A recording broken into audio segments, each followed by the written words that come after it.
Welcome to Betrayal Stories. In today's video, we're diving into a story that reminds us that sometimes betrayal doesn't come in the form of lies or infidelity. Sometimes it comes from the people we love most, when they hide the parts of themselves we never took the time to see.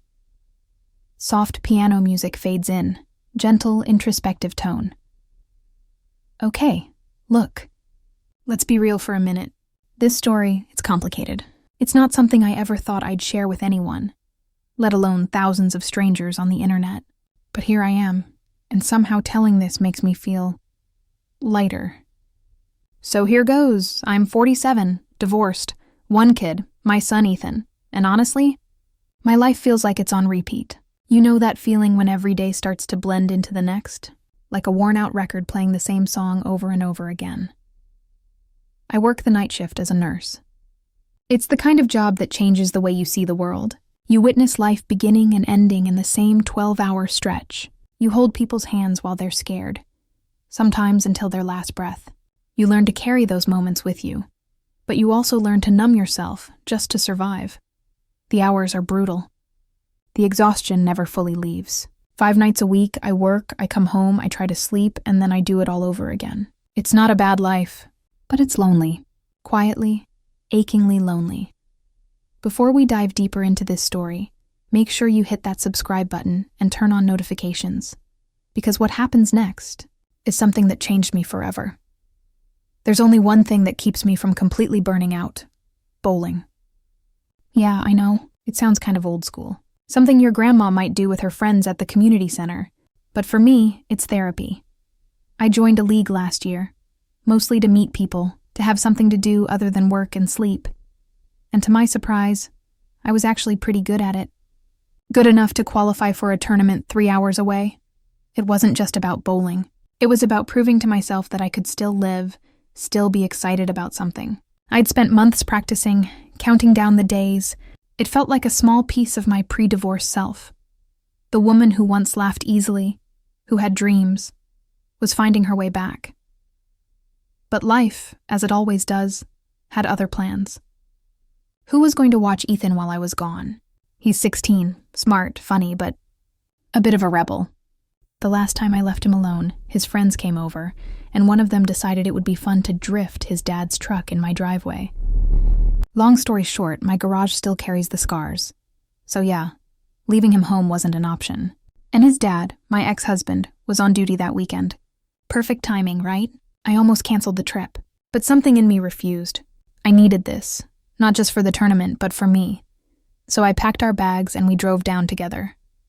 The hotel had an indoor pool, which made Ethan instantly happy. I remember thinking, maybe this weekend will be good for both of us. That first morning, I woke up early. The kind of early that only nurses and parents know. I stretched, checked the time, and looked over at Ethan, still asleep. Messy hair, one arm hanging off the bed. Soft snores filling the quiet room. I smiled. Sometimes I forget he's not a little boy anymore. I went to wake him up. He groaned, rolled over, and muttered something about pancakes. So, we headed down to the hotel's breakfast buffet. You know the type. Scrambled eggs that look suspiciously shiny, bacon that could double as glass, and those little muffins that taste like sawdust. Where are you guys watching from? Drop your city or country in the comments. I love seeing how far Betrayal Stories travels. Anyway, Ethan loaded his plate with pancakes and syrup, enough to give anyone a sugar rush, while I settled for an omelet. We ate mostly in silence, that comfortable kind of quiet that only family can share. After breakfast, I asked, "Anything you want to do before my game starts?" His face lit up. "There's a mall nearby and there's a GameStop. They might have this old game I've been looking for." Now, I'm not a big mall person. Crowds, noise, overpriced coffee, not my thing. But he doesn't ask for much, and the way his eyes brightened, well, I couldn't say no, so we went. He found his game, a used copy that somehow cost nearly $60. I hesitated for a second, but when he smiled and said, "Thanks, Mom," with that genuine teenage grin that melts your heart, it was worth it. For a few hours, it felt like old times. We walked the mall, laughed at silly store names, grabbed pretzels. It was the first time in a long time that I felt like I wasn't just surviving. I was living. If you're still here watching, hit that like button. These moments may seem small, but they set the stage for something much bigger. That night, I played in the tournament. I didn't do great, finished 5th, but I didn't mind. My friend Sarah won, and we all went out to celebrate across the street. I let myself have a glass of wine. Okay, maybe 2. I felt light for the first time in months. By the time I got back to the hotel, it was past 1 in the morning. The lights were dim, the hallways quiet. When I walked into the room, Ethan was asleep with the TV still on.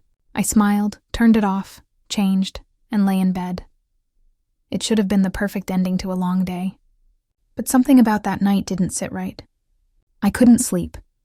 It started with small things. The way his backpack was zipped shut, sitting on the chair by the window.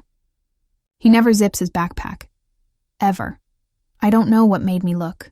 Maybe it was instinct, that mother's intuition that wakes you before your child even whispers your name. I opened it. Inside were clothes, chargers, snacks, and a small notebook.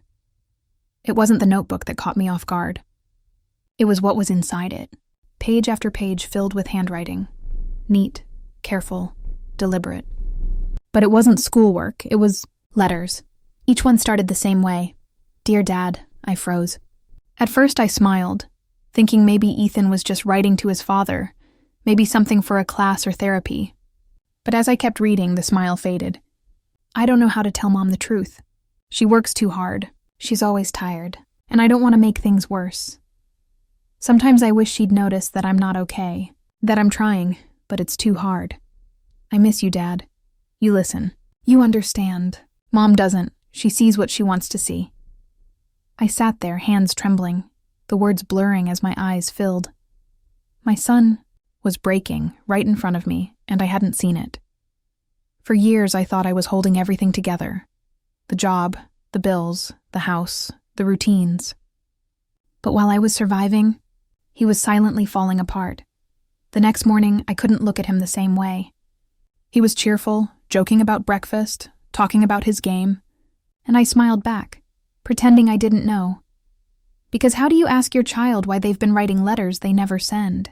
Later that afternoon, I told him I was heading to the alley to watch a few final matches. I wasn't. I sat in the car, gripping the notebook, trying to process everything. Was I really that blind? Had I been so focused on holding my life together that I'd forgotten to check if he was okay? When I got back, he was gone. His phone was on the nightstand. His shoes, gone. I panicked. I searched the pool, the lobby, the arcade. Nothing. Then I saw him outside, sitting on a bench near the parking lot, staring at the sky. I rushed over, heart pounding. Ethan, you scared me. Why didn't you answer your phone? He looked up at me, eyes red. Because you wouldn't understand. Those 5 words, they hit harder than any betrayal I'd ever experienced.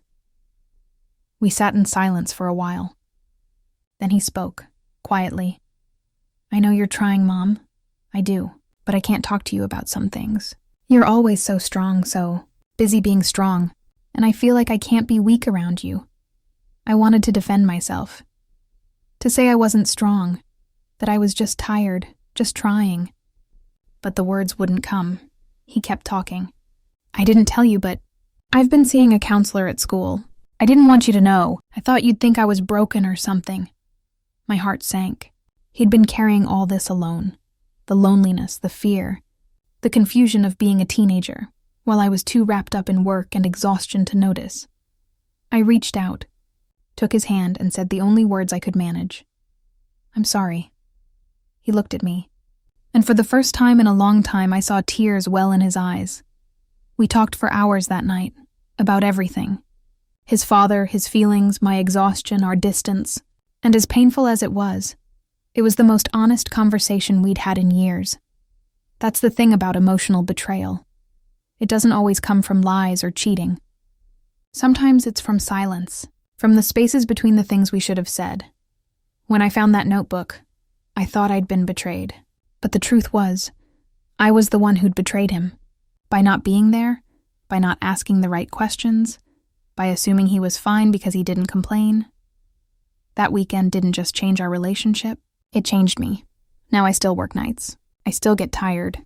But I make time, real time for him. We talk, we argue, we laugh, we heal. Sometimes I still find him writing in that notebook. But now, when I ask what he's writing, he looks up, smiles, and says, "Just life stuff. Mom, you wouldn't believe how much better it feels to talk about it." Soft piano music fades out, replaced by a hopeful tone. So if you've ever been so busy trying to keep everything together that you forgot to look at the people holding on beside you, take this as your reminder. Sometimes the biggest betrayals aren't the ones that happen to us. They're the ones that happen through us, when love gets lost in the noise of survival.